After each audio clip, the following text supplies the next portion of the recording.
area of Beijing. Now that basically means an area of narrow alleyways, old houses where people used to live, about 700 years old, most of these.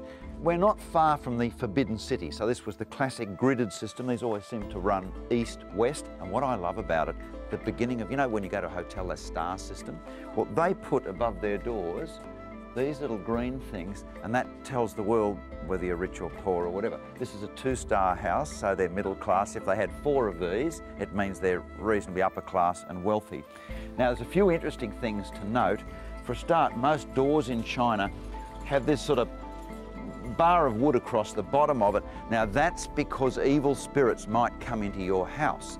But you see, evil spirits have weaknesses. Well, one, they can't zigzag.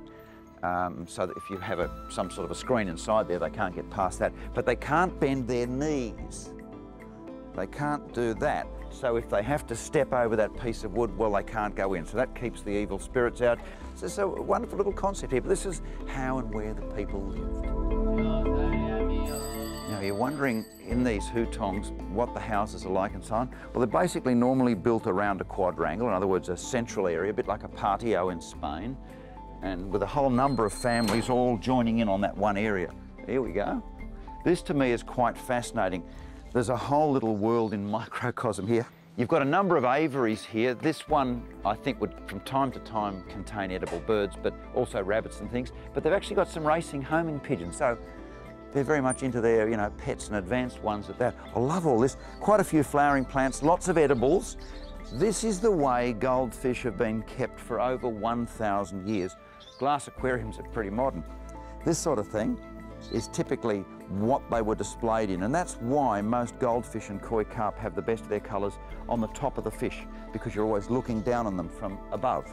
But yes, in this particular one, I think it's one extended family that lives here, but often it could be 4 families or even more. Now, by Western standards, these are not rich people, but they're certainly rich in their lifestyle. This is a lovely house, scrupulously clean, everything beautifully laid out. Clearly, at least I would think for the men of the family, racing pigeons are awesomely important, but for her, a working house is wonderful. The kitchen here, it's not full of Miele type appliances or whatever, but it's beautifully laid out, very functional, wonderful system. They have their own toilet. A lot of these sort of houses actually have to use a communal toilet. This is their basic living room and prized possession in the house here. They'd be immensely proud of this. As a bird breeder myself, I know how difficult these things are to get. There's their golden trophy for the homing pigeons.